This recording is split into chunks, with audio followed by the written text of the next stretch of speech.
Hello, everyone. This is Sanhong from Alibaba. Good afternoon. Thanks for JCON for having me. This is my talk. I would like to discuss Alibaba Dragonwell, which is an open source OpenJDK version by Alibaba. I would discuss how we customize and use it in Alibaba. And I just leave Q&A time after my talk. If you have any further question about my discussion, then we can discuss them after my talk. So let's start. Here's the agenda. In my session, I think I would discuss 3 parts. The first part is I would like to discuss how Java has been used at Alibaba. The second part is our major part. I would discuss the 2 major features open sourced in Alibaba Dragonwell. You can access them. Go to our GitHub website. And the first feature is a multi-tenant JVM, and the second is Wisp Coroutine. We just build a user mode thread in OpenJDK. And the third part is I would like to discuss with you how we build tools for our developers to do the more efficient troubleshooting. Okay, I think this is the whole Alibaba infrastructure. You can just look at this picture from the bottom to the top. Actually, Alibaba has own data center across the world. On top of that, we just has the system software. We have customized Linux for our business needs, and we also customize OpenJDK for our Java stack. This is our major focus in this talk. And we also have resource scheduling system, which is based on Kubernetes ecosystem. We also develop our proprietary database system, for example, Ocean-based or PoloDB, which are popular and used in Alibaba Cloud. On top of that, actually, we support different workloads. You can see we support Taobao, Tmall, and Ali Cloud, and financial for Ant Group. Actually, generally speaking, almost all online applications are written in Java with billions lines of code in Alibaba. You can just look at this picture. We have Apache Tomcat, Jet, and Spring Boot for web computation. We also have Net and Mina for RPC communication. We also have Elasticsearch in memory database and Spark HBase for big data. I just give some keywords to describe the characteristics of our Java usage at Alibaba. The first is large scale. We just use Java at a massive scale. You know, you can just look at the number. We have around millions instance of JVM instance in Alibaba. The second architecture, the second characteristics of Java usage at Alibaba is the whole architecture of our Java application is distributed and service-oriented. It means we just build lots of things in a microservice, and each of services are running in a separate JVM, and each of them just talk with each other by using RPC.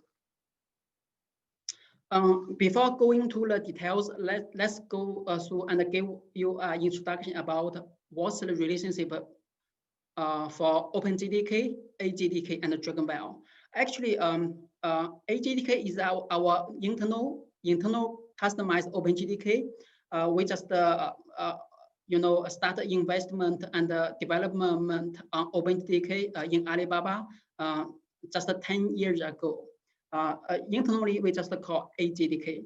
Along the time going, we just create a number of major features in AJDK. For example, Elastic Heap and Wisp Coroutine, multi-tenant. Also, we did an extension for JFR. Just in the 1 year ago, we just open source AJDK as the Alibaba Dragonwell. Most of features are open source in Alibaba Dragonwell. This is something we would like to discuss with you in this talk.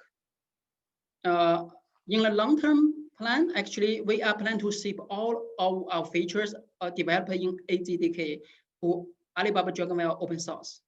And meanwhile, we would like to talk with OpenJDK community for upstream contribution.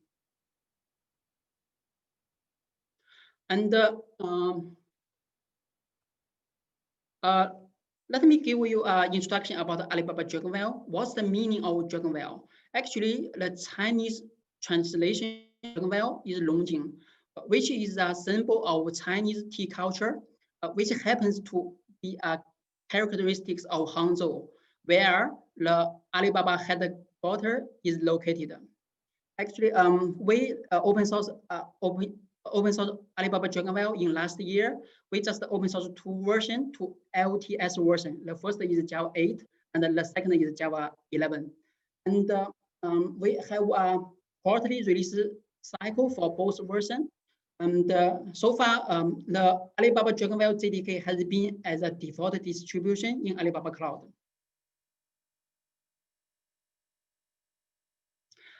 This is detailed information about the release roadmap for Alibaba Dragonwell 8. You can see this roadmap. We have already released 5 versions since last year, and from 8.0.0 to 8.4.4. And you can see multi-tenant feature and the Wisp coroutine, as well as JFR object profiling has been open sourced. This is a major thing we would like to discuss with you in this talk. For more detailed information, I just put a link to the GitHub on these slides. You can check that after my talk. Okay, I think let's move on to the first part. What's the multi-tenant JVM we are building? What's the motivation? I just give you some background why we want to build a multi-tenant JVM.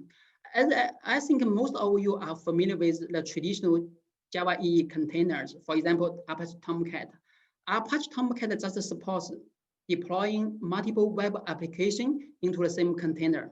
You can just look at this picture. Multiple VARs could be run in the same Java EE container.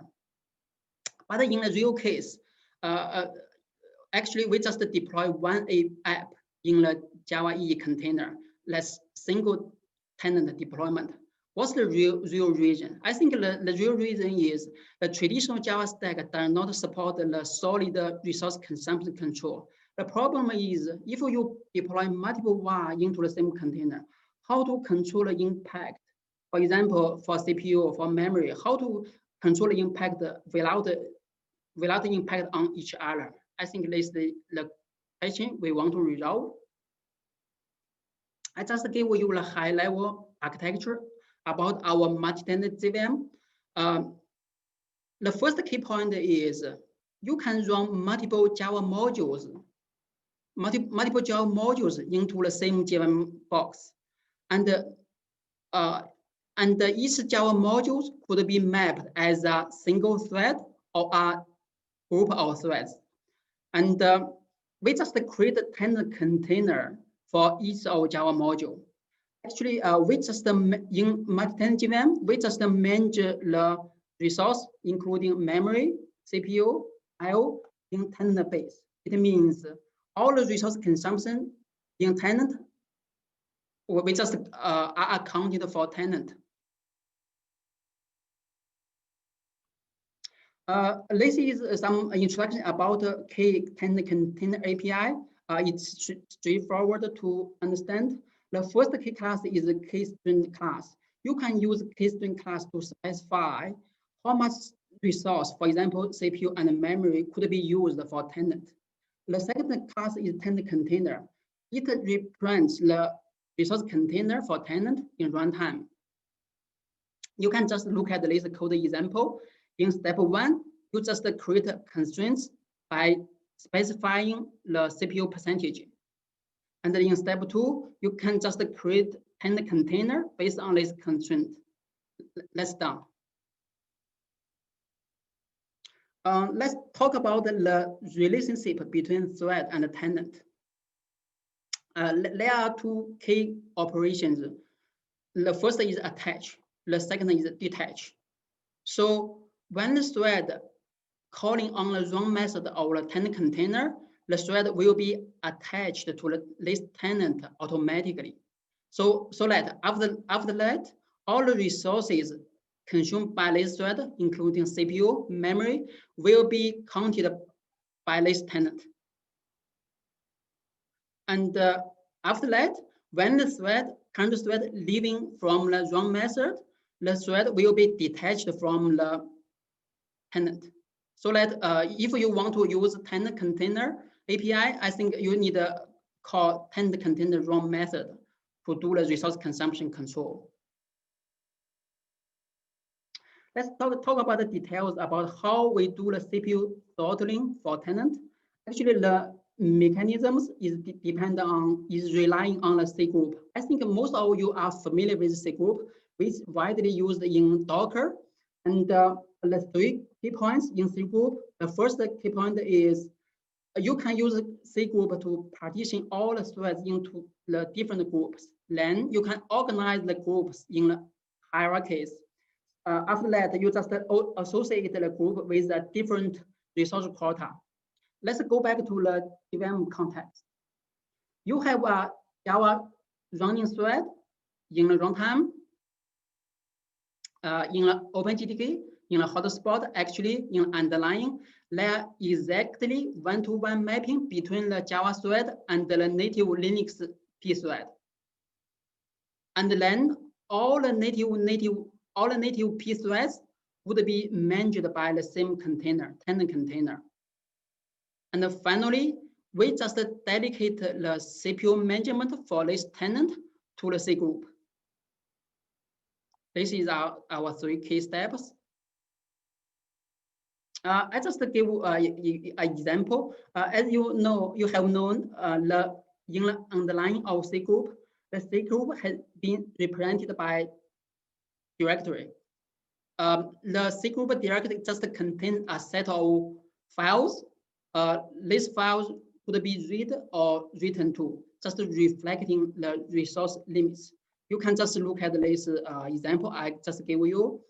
You can see in our implementation, the ID of JVM process would be part of the directory. In this example, it's 65658. And then the tenant ID would be a part of this directory. It's T0. And in this T0 directory, we have used these two C group files, CFS period US and CFS quota US for CPU usage quota for this tenant. When the tenant is running, all the threads in this tenant will be put into the tasks subdirectory. Yeah, I think at this moment, I would like to give you the live demo. Firstly, I just create a constraint class and specify 300 CPU percentage for this tenant. Then we just started 16 threads simultaneously in this tenant, just running on my 16 cores machine. Let's go back to my code. This is my demo code. The first step, you can see we just create a constraint, and I just will pass the application parameter and as a 300 CPU percentage. And in step 2, you just create a container based on this constraint. After that, you just can start 16 threads. All these threads are running in this tenant container, in the same container. All these threads just do the Fibonacci calculation simultaneously. Let's go back to my real demo. Firstly, just set my Java. You can see I just use the latest Drogonwell build. After that, I just launch my demo. You can see run my application, tenant JCON demo application. I will use 16 threads and specify 300 CPU percentage. I just launch it. Okay. After that, let us check the CPU usage. Let's check the CPU basic information. You can see on my VM, I have 16 CPU cores. Okay, then I will use top to check the CPU usage. You can see we just launch one JVM process and create one tenant in this JVM process. So I just set the CPU usage as 300 CPU. So you can see from top results, the CPU consumption is almost close to 300. Okay, this is the first demo. Let's go back to my presentation. Would like to discuss the second part.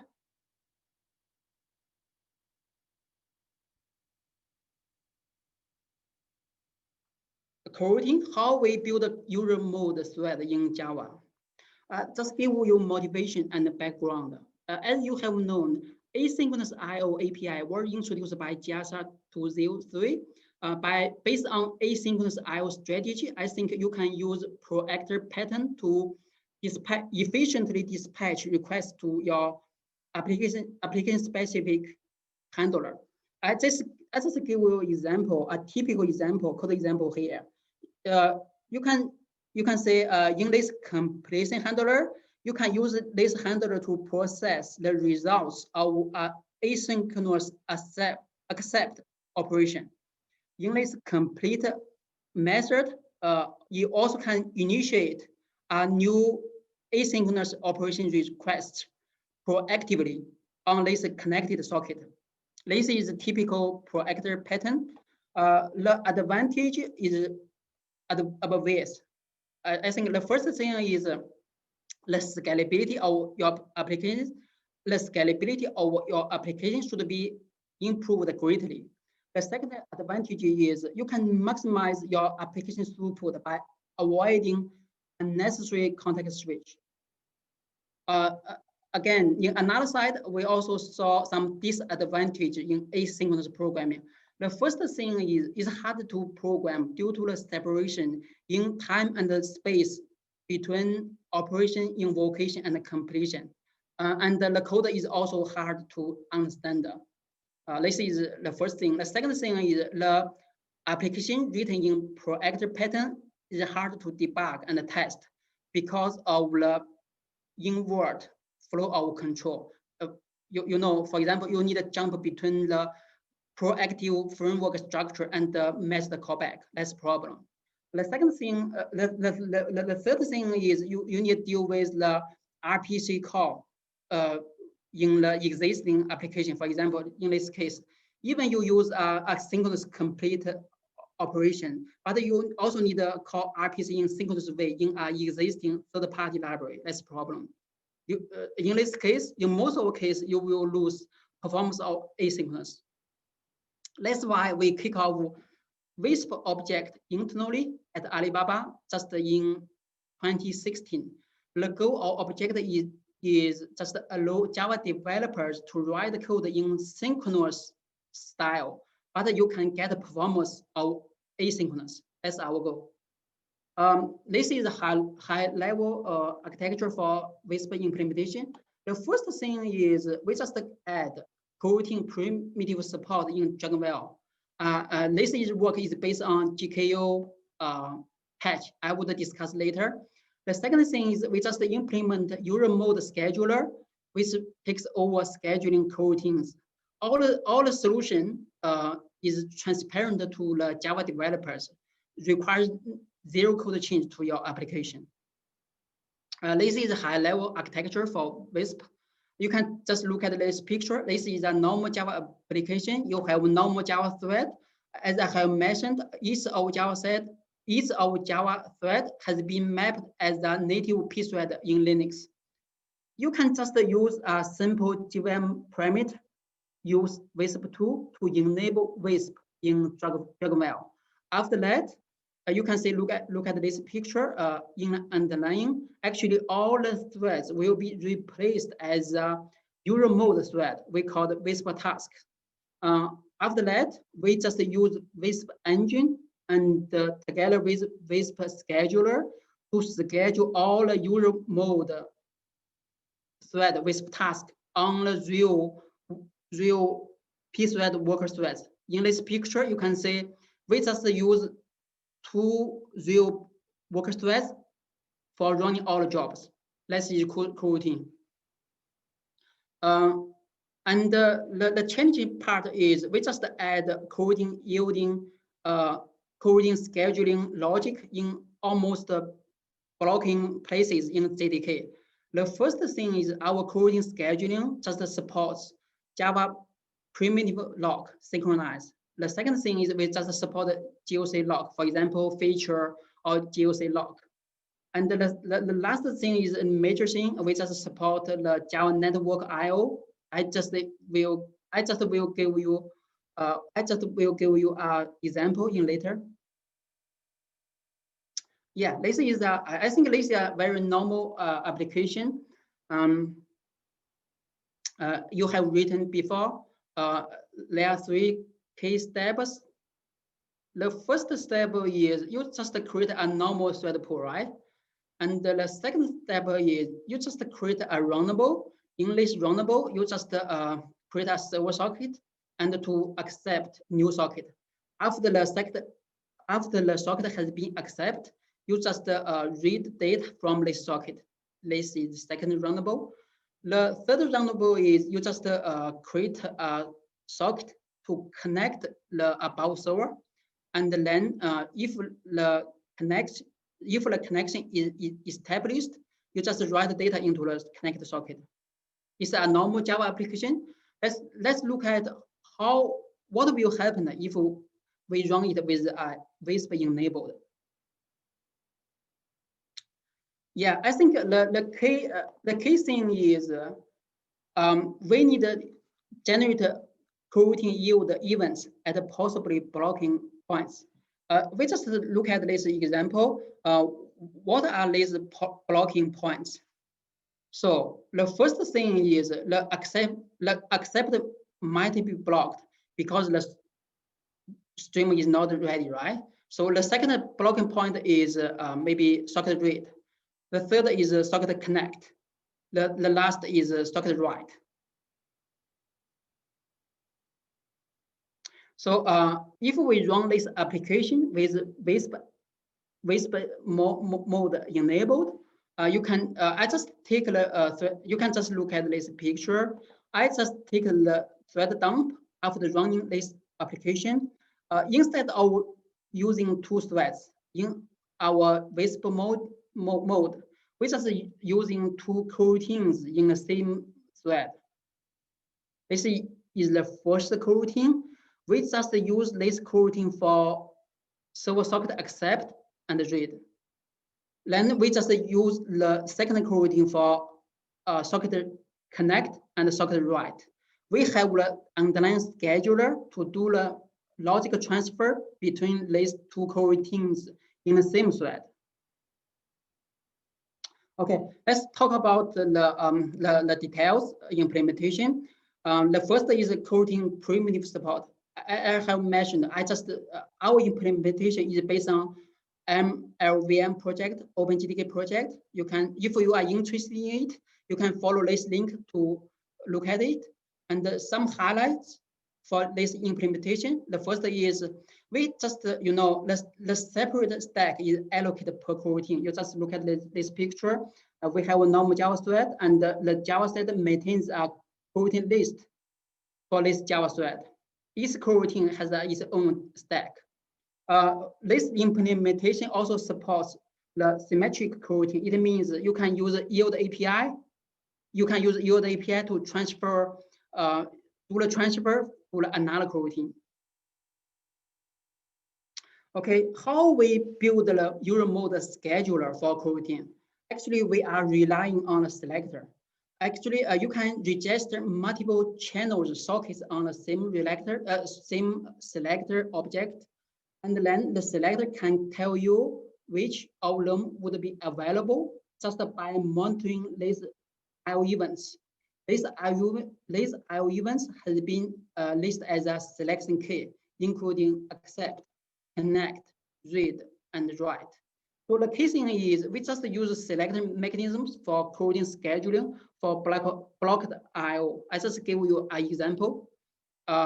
This example, again, this is a typical Java application. You just call a synchronous write operation on this normal socket. What will happen if we enable Wisp? You just look at this code implementation in Alibaba Dragonwell. I just put a link here. You can go to the GitHub to check the detailed implementation. Actually, we have 3 key steps in our implementation. The first step is simple. If we check the channel is ready for writing, we just write it through and return to the caller. If not, otherwise, we just reject the write event with our scheduler. As again, I have mentioned, the scheduler is relying on selector. In step 3, we just block the current coroutine and just use yield API to yield to another available coroutine. Okay, I think this is all the things about Wisp coroutine. Okay, I think I would go to the third part to discuss the tools we are built for our Java developers. Before going to the details about our tools, I think would go through the existing tools for Java memory analysis. The first thing, I think most of you are very familiar with Eclipse MAT. I think MAT is widely used tools for Java developers. You can use it to find the memory leakage, or you can use it to optimize your memory footprint for your Java applications. The second tool is JFR. Actually, you can JFR just provide sampling-based events for monitoring TLab and PLab. JFR has open source Java 11. I think you can we also backport to Java 8. You can, if you are interested in using JFR, I think you can use normal OpenJDK to do more advanced JFR monitoring. The third tool is EuroVM. EuroVM has been used in long history, and EuroVM just provide mechanism to trace objects at the bytecode level. The underlying mechanism is based on the bytecode instrument technology. Okay, because our work is based on the extension and modification based on JFR, Java Flat Recorder. So let's go through the basic history about JFR. As I have mentioned, JFR has been open sourced since Java 11, and actually 2 years ago, Alibaba backport to Alibaba JDK 8 for internal use. In last year, we just open source AJDK as Alibaba Dragonwell. In Dragonwell, the JFR feature has been included. Just recently, we work with OpenJDK community, also backport JFR into OpenJDK 8. So for Java developers, you can use JFR feature in normal OpenJDK. So let's go. Let's talk about the motivation. Why we want to do the extension or modification for JFR. This is the background. Actually, there are 2 key factors in terms of GC performance. The first key factor is the frequency. How often can you live with GC pause? This is the first key factor. The second thing is the duration. For stop-word GC, it means how long are those GC pause can you tolerate? I think this is 2 key things for GC performance. I just go through the implementation about the G1, young GC implementation in G1. G1 uses mark and copy algorithms to do the collection. This example, you can say we found Y1, Y2, and S1 are live, they just copy 112 into the server space, and then S1 get promoted into the old. Let's say basic mechanisms.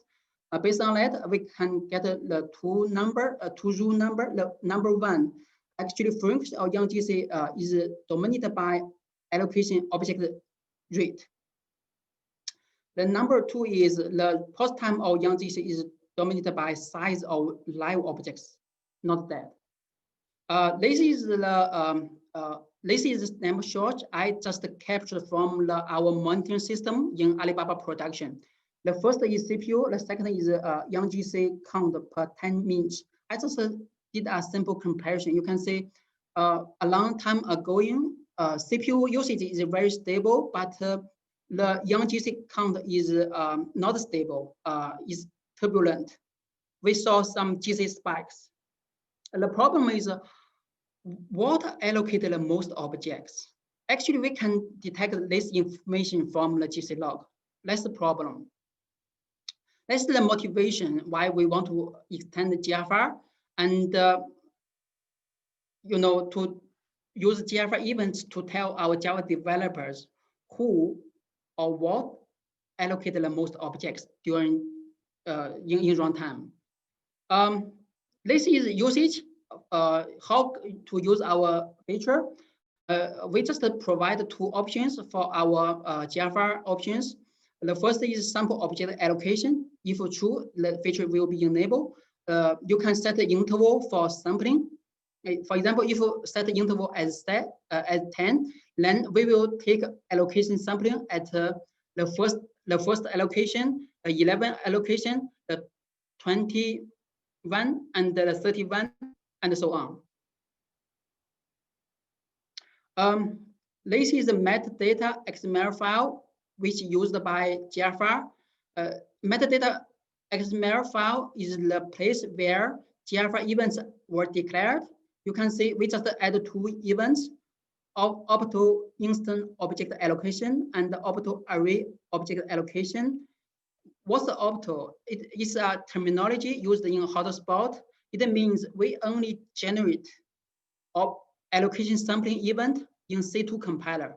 It means the current feature does not support sampling in interpreter or C1 compiler. You also can use Java Mission Console to browse these two events.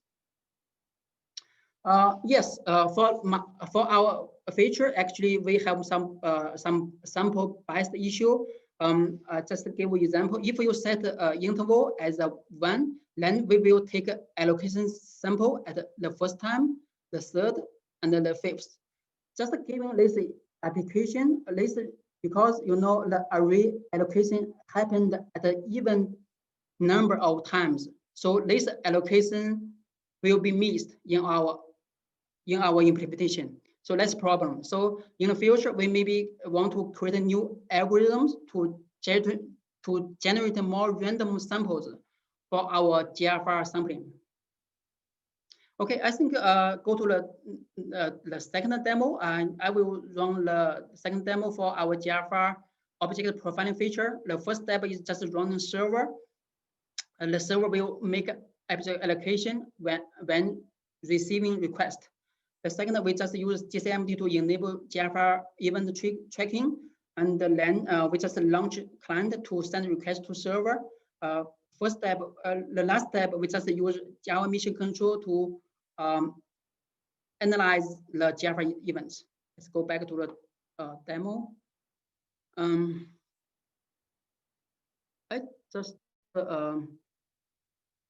launch server. The server is listening on this port. This is the server implementation. In the constructor of item object, we just will allocate this large array when receiving request. And the second step, we just enable JFR. We also use Drogonwell and launch JFR. This is the real Java process for server. We just launch JFR. I just cracked the JVM process ID for GCMD command. Okay, the JFR recording is enabled. We just use this configuration. So I enable these two allocation events. You can see I just use this configuration, right? And then after that, I just launch the client, send a request to the server.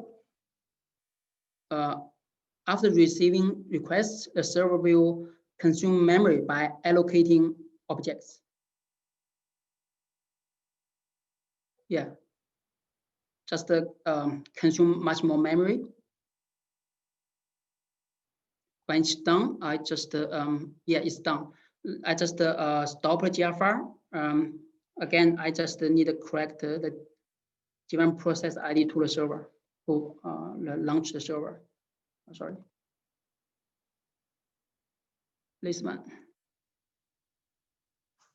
Yeah, the JFR monitoring events has been dumped to this file.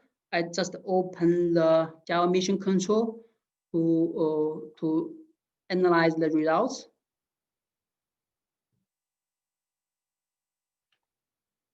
Okay, you can see in my Java mission control application, you can see this object profiling tab. Open this tab. You can see sort allocation by the size. You can see the byte array has been allocated, mostly allocated. The size is 32 gigabytes. Click this, you can check the stack trace.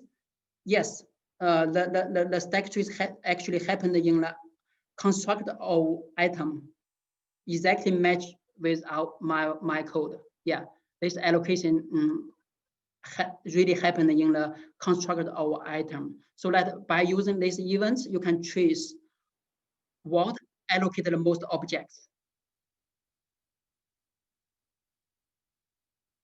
Okay, that's all for demo for our JFR object profiling. Let's go to the presentation for the next part, the last part. Yeah, I have mentioned you can use MAT to do the heap analysis in the cloud, but it's not efficient. It means when some issue happened in your cloud application, you need to do the heap. You need to do the heap transfer from cloud to the desktop. It's not efficient. That's the problem. That's the important motivation. We want to do the Eclipse Jifa. This is Eclipse Jifa. Open source in this year, which so far is in incubation phase on the Eclipse Foundation. I welcome your contribution. In this architecture, you can see Jifa server could be deployed in the cloud in the same network with your application. It means the heap dump could be transferred to your JFR server automatically by support of your DevOps, so that the user can use the browser on any machine to do the heap analysis. It's very convenient for our Java developers to do the heap analysis for our application, which are running our data center. Architecturally, actually, you can look at this picture. The Jifa consists of two kinds of server. The first server is a worker. The worker is used to do the real heap analysis work. It's very similar to the work did by Eclipse MAT. And we also create a master server. The master, it has two responsibilities. The first is it just route the request from browser to the real worker. This is the first thing. The second thing is if the master found the resource is if the master found the current workers do not satisfy the request, they just can kick off the new worker to satisfy a new request for scalability. I just gave just give you a quick Jifa demo. I don't want to start a Jifa server, but this is the screen I just launched before my talk. you can see this is broad. I'm just using Chrome to browse the Heap analysis from JFR server. The UI is very similar to Eclipse MAT. But the advantage is you can just use a browser to do the Heap analysis instead of desktop. Okay, I go back to, yeah, I think this is my last page. I just give you a summary of what I'm talking in this session. Yes, I just go through the major feature in Alibaba JDK. The first is multi-tenant, which allows to run multiple Java applications in the same JVM instance safely. The second thing is Wisp can allow us to build a user mode thread in Java. The second part is I just talk about the Java extension for trees, what allocate objects. And the second tool is Eclipse Jifa. You can use a browser to do the Heap analysis for your cloud application. That's all. Thanks for your attention.